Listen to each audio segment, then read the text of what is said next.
Indian wrestler protest जो दिल्ली में जंतर मंतर पर कंटिन्यूड है, जिसमें मुख्य तौर पर शामिल है विनेश फोगाट, साक्षी मलिक और बजरंग पुनिया। तो आज के इस वीडियो में हम जानेंगे क्या है ये पूरी इसकी सच्चाई और क्यों हो रहा है ये इंडियन रेसलर प्रोटेस्ट। लेकिन प्रोटेस्ट में जाने से पहले हम इन जो चुनिंदे नाम हैं जिन्हें हम बहुत इज्जत देते हैं और हमारे भारतीय समाज में इनके लिए बहुत साख है, उनके बारे में जान लेते हैं।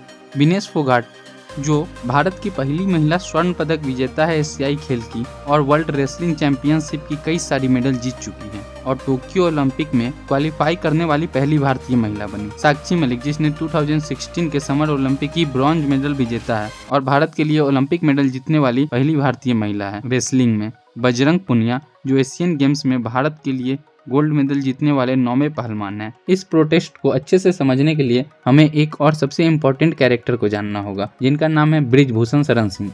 यह एक इंडियन पॉलिटिशियन है जो मेंबर ऑफ पार्लियामेंट है केसरगंज यूपी के और 2011 से रेसलिंग फेडरेशन ऑफ इंडिया के प्रेसिडेंट है, जिसका पोस्टर धरना स्तर पर जगह जगह लगाया गया है, जिसमें बृजभूषण सिंह के ऊपर लगे 38 मामलों का जिक्र किया गया है। इसमें गुंडा act, arms act, gangster act और तमाम अलग अलग धाराएं शामिल है। इसके अलावा किस थाने पर कौन सा मुकदमा दर्ज हुआ है यह भी इसमें लिखा हुआ है। खैर, हम वर्तमान में चल रहे प्रोटेस्ट के मुद्दे पर वापस आते हैं। रेसलर्स ने बृजभूषण पर सेक्सुअली हरासमेंट का आरोप लगाया है और इसमें एक माइनर यानी नाबालिग रेसलर भी शामिल है, जिसने आरोप लगाया कि बृजभूषण ने उनके साथ भी बदतमीजी की, उन्हें भी सेक्सुअली हरेस किया। यह प्रोटेस्ट 23 अप्रैल से रेसलर्स द्वारा दोबारा से शुरू किया गया। दरअसल ये प्रोटेस्ट जनवरी 2022 में ही 30 रेसलर्स द्वारा शुरू किया गया था, बृजभूषण के खिलाफ सेक्सुअली हरेसमेंट के लिए और फेडरेशन के डिसबैंडिंग करने के लिए। लेकिन प्रोटेस्ट कुछ ही दिन तक चला और फिर रुक गया, क्योंकि गवर्नमेंट ने प्रॉमिस किया कि वो इसकी जांच करेंगे, जिसके लिए उन्होंने एक कमेटी भी बनाई। लेकिन ऐसा कुछ नहीं हुआ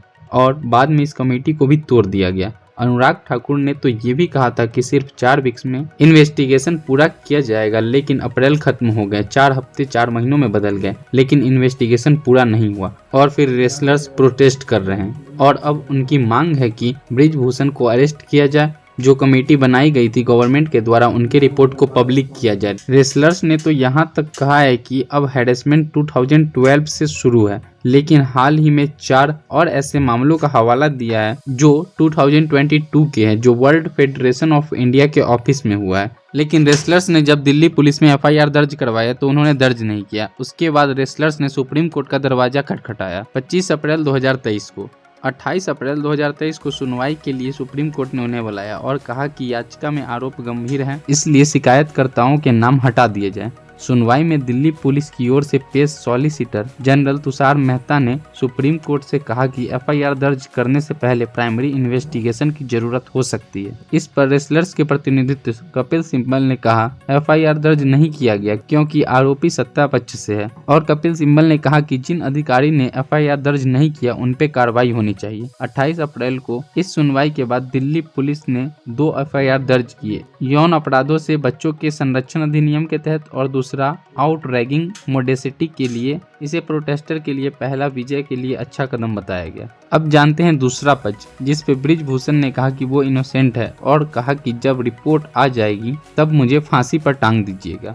लेकिन फिलहाल फेडरेशन और सरकार खिलाड़ियों के गेम्स ट्रायल न रोके और इस प्रोटेस्ट को उन्होंने कहा है कि ये उनके खिलाफ साजिश है, जिसमें उन्हें बड़े बड़े बिजनेसमैन सपोर्ट कर रहे हैं और कहा है कि खिलाड़ियों को नियमों में बदलाव से दिक्कत है, इसलिए ऐसा कर रहे हैं। उन्होंने बताया कि उन्हें इतनी समस्या थी तो वो पिछले 10 सालों में क्यों नहीं बोले। ये सारी चीजें वे तब बता रहे हैं जब नए नियम लागू हुए हैं और उन्होंने कहा कि आप नेशनल और ओपन नेशनल में नहीं खेलोगे और फिर कहोगे कि ट्रायल भी सिर्फ एक ही हो। यौन उत्पीड़न पर बृजभूषण शरण सिंह ने कहा, जब मुझे पता चला कि पहलवान धरने पर बैठे हैं तो मैं तुरंत ही दिल्ली आया। बृजभूषण ने यह भी आरोप लगाया कि जो शोषित है उसे सामने क्यों नहीं लाया जा रहा। इस पर खिलाड़ियों ने कहा कि वो शोषित को सामने तब लाएंगे जब प्रधानमंत्री या होम मिनिस्टर उनसे मिलेगी और इसका रीजन आप बृजभूषण सिंह के इतिहास से समझ सकते हैं। उसने ऑन कैमरा ललन टॉप के इंटरव्यू में बताया है कि उसने एक मर्डर किया है, लेकिन उसके बाद भी उस पर कोई कार्रवाई नहीं हुआ। इस मामले में दोषी चाहे जो भी हो, दोनों पक्षों की बात जरूर सुननी चाहिए। हम प्रोटेस्ट पर वापस आए तो हमारा ये ओपिनियन है कि जल्द से जल्द इसकी जांच होनी चाहिए और दोषियों पर कार्रवाई की जानी चाहिए। आपका क्या ओपिनियन है, आप कमेंट सेक्शन में बताएं।